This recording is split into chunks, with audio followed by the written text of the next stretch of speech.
I'm Kwani Lunis, and welcome into 10 Questions with NBC 10 Boston. As we've mentioned before, during this month, we are honoring women for Women's History Month. So today, we're talking to the Northeast Regional Vice President of Susan G. Komen. Thank you so much for joining us, Lori Van Dam. I'm excited to be here. It's so great to talk to you. Thanks for joining me. How has your day been so far? Oh, well, we just had our team meeting, and I love my team, and we laugh a lot, and you can see my cheeks are red because I'm laughing. So that's a good way to start the day. That's a perfect way. They say laughter is good medicine. So I 100% agree with that. I do want to start with your career overall. I've mentioned Susan G. Komen, but for those who don't know you and know what you've been doing, I looked at your LinkedIn and I noticed that you have taken to the nonprofit space in a lot of your work. So how did you get into being interested in nonprofit work? Wow. Okay. So I actually spent 20 years of my career in the educational travel field with EF Education, which is a fantastic organization. And I was so blessed to be there. And when it came time to start looking for something new, I really didn't know where I was going to go. So I dabbled in a lot of things. Boston is not a very big town. And most of the opportunities I've received, including the one at Komen, have come through friends of friends. And I actually ended up in the nonprofit space through the One Fund Boston, which I was very, very honored to run for coming close to a year. Through the first anniversary and the second distribution of funds. And when I was hired, it was pointed out to me that the One Fund was the only nonprofit in the world that does no solicitation. So it wasn't a real nonprofit experience in that sense. And I think highly unusually, the One Fund also was very clear that it had a specific mission. And when that mission was completed, it would close. So that is what we did, which was. And what was that mission? So the One Fund was the Marathon Bombing Survivors Compensation Fund. Okay. So literally opened the day after the bombing, and was there to support those who were affected.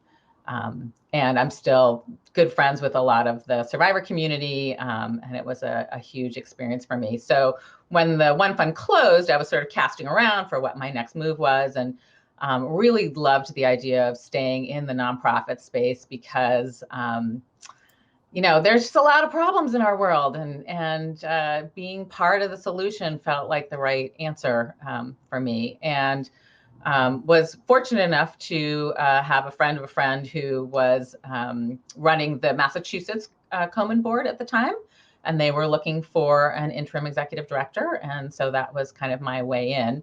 And, as it happens, breast cancer is something that, like so many of us, has affected me personally. Both my grandmother and my mother-in-law were affected by breast cancer. And in the last 6 years, both of my sisters have been treated for breast cancer. So it's a very personal mission. And one of the things that makes me super proud about Komen is that research that we funded made it possible for my younger sister, who was treated 2 years ago, not to have to do chemotherapy because she had an early stage hormone positive cancer.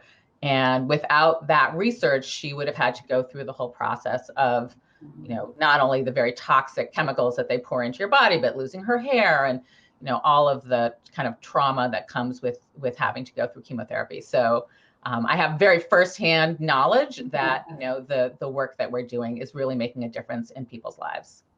Having that family connection, does it make it harder when you're accepting that position? No, I think it's the family connection makes you want to get up every morning and do the work, and see the impact that you can have. It's interesting because people very often will say, well, I was diagnosed and I had no family history. And the truth is that only 10 to 15% of breast cancers can be tied to a genetic mutation that we know of today. So I'm an Ashkenazi Jew, so you might think the BRCA mutation might be happening in our family, but we've all had genetic testing and we don't have that mutation, even though the Ashkenazi Jewish population is 10 times more likely to have that mutation than the public as a whole. So maybe there's a family connection and we just haven't discovered it yet. But so far we really don't know. Got a little science lesson in there. I mean, I always say that my real, my day job is to help Komen raise money, and my secret job is to teach people that science is on their side, and that it's something you can trust and believe in. So thank you. That makes me feel really good. Related to that, though, you mentioned how networking got you into the door.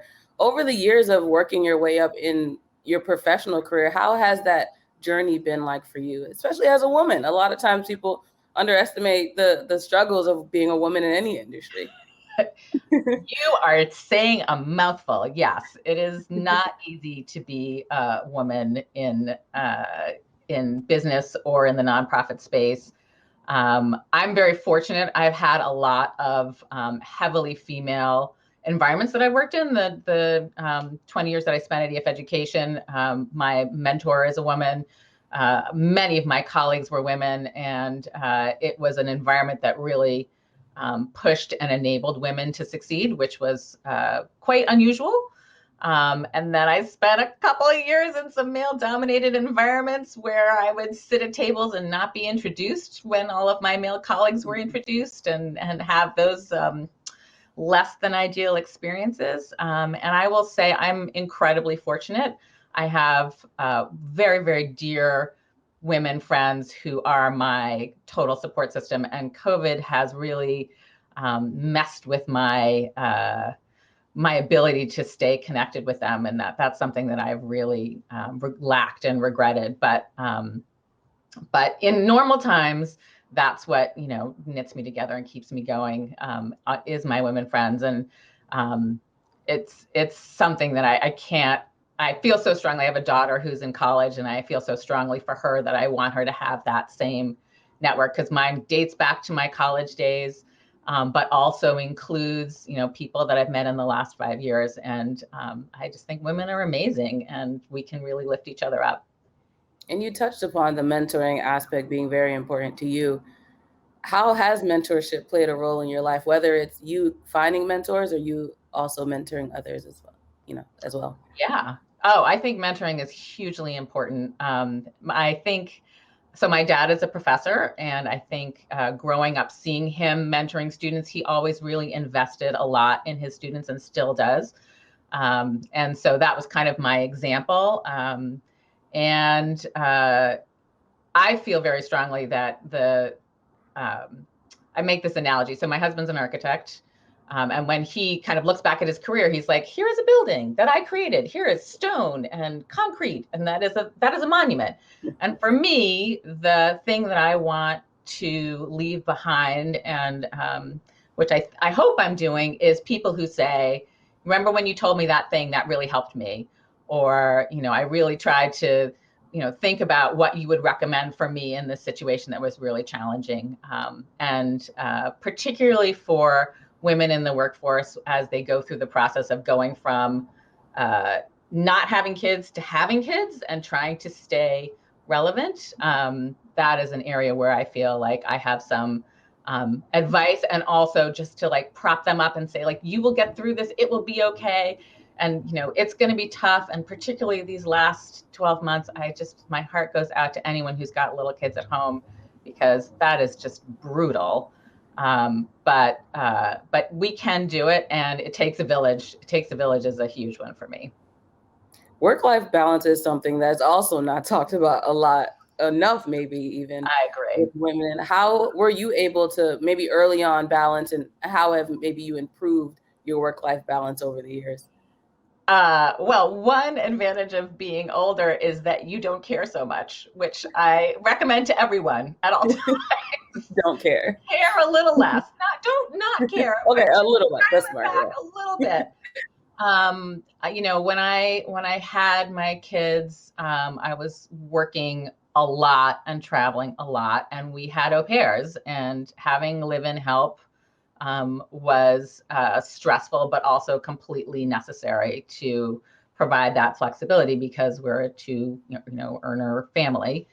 And I do think that I came of age as cell phones became a thing. So I have worked in an environment with no cell phones, and I've worked in an environment with cell phones, and I've worked in an environment with smartphones. And I think all of those have really evolved your ability to multitask in positive and negative ways. And I think, being a working parent is by definition to be multitasking.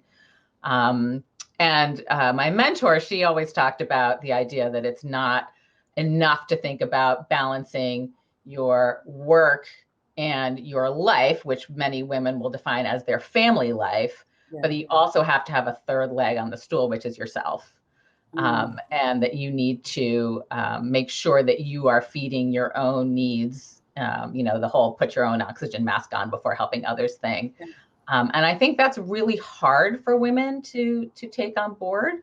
But I'm a huge believer in that. And I feel really strongly that we need to carve out those spaces for ourselves. And by doing so, that lets the rest of the family know that they can step in and take care of themselves and even maybe take care of you, which I think is a lot. And another thing that I feel really strongly about in that transition is the idea of trying to let go of the gatekeeping, the idea that, as the mom, everything. And so like everyone else is doing it wrong and you're doing it right. So you have to do it yourself so it's done right. I do think that in the same vein as, caring a little less is also kind of relinquishing that idea of perfect and coming to a place where, you can have your way of doing it and I can have my way of doing it, and both of them are equally valid. And it's about preferences, not about absolutes. And we can live in a grayer world where you can, accept a lot of different positive outcomes. Yeah, and that makes the family unit, it seems, a little more balanced so that you aren't carrying that entire load by yourself. So it's good that you even think about that. What are your methods of taking care of yourself? Well, I'm up in my office, and what you can't see is just to my left, I have a yoga mat and a little meditation cushion. Yeah.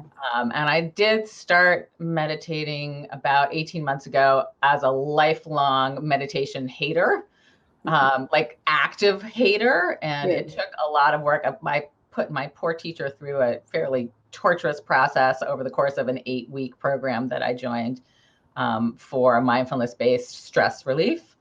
And I gotta say, I think it helps. I really do.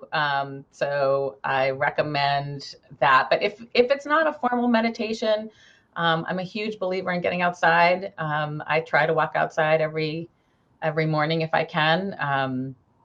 I do think there's something to the idea that, the sun on your face and fresh air is a lot. But I'm much more conscious about how I go about taking care of myself now than I probably was even 5 years ago. And you started meditating before the pandemic? I did because I've been struggling with some back pain that was very intractable. So the next thing was like, well, maybe it's not your muscles, maybe it's your brain. But it was very fortuitous because I completed the 8-week course in like January, and I do think it really helped me get through what was to come that none of us anticipated.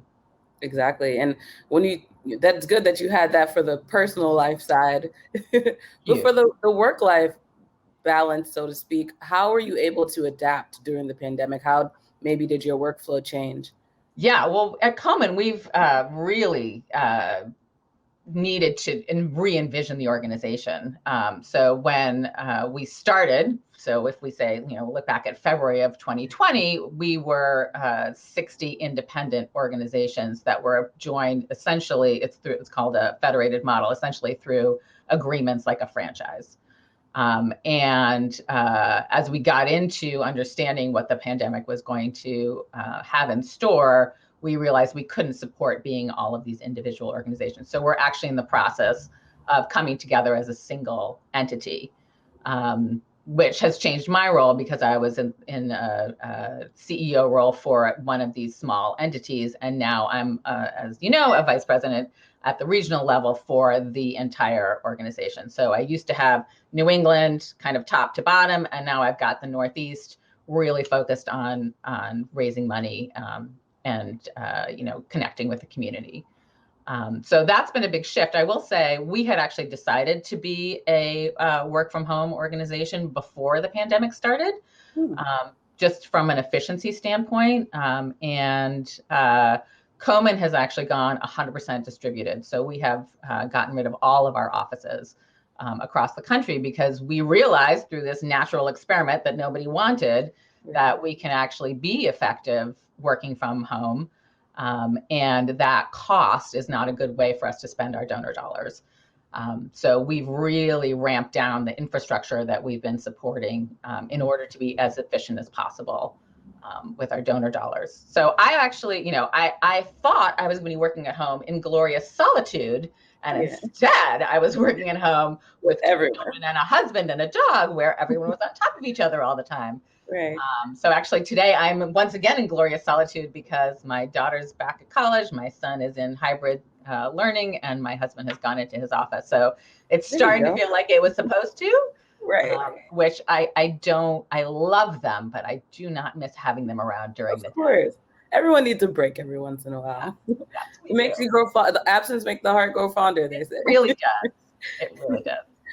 Final question for me. I would, the work that Susan G. Komen has done, everyone I think knows about it at this point, but for you specifically, you just transitioned into this new role.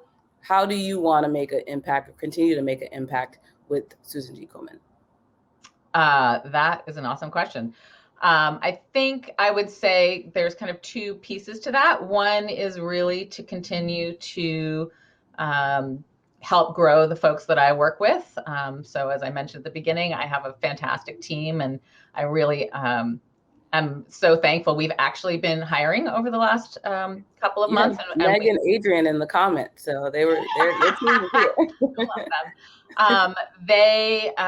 So we have new folks and we have old folks, and we're really coming together in a great way, and that brings me a lot of joy. And anytime I can help kind of grow someone's skill set, that helps me. So that's kind of the internal facing piece. And then the external facing piece is really just to keep doing what we're doing to raise money so that we can support people. And, I don't know if everyone is aware of the impact that COVID has had specifically on cancer screening and cancer treatment. So what is a very scary thing for us as an organization is that many people postponed their mammograms. And when you do that, what that means is there's some number of breast cancers that should have been detected in time that are now going to be detected at a later stage. And a later stage is associated with worse outcomes. And it's particularly a problem for communities of color, for low-income women, who, as we know, have already been more impacted by COVID-19 than other groups. So we really have a strong message to share that it is safe to go back to screening. It is really important to get your screenings, and not just breast cancer, but any other cancer screenings that you should be getting based on your age or your risk factors.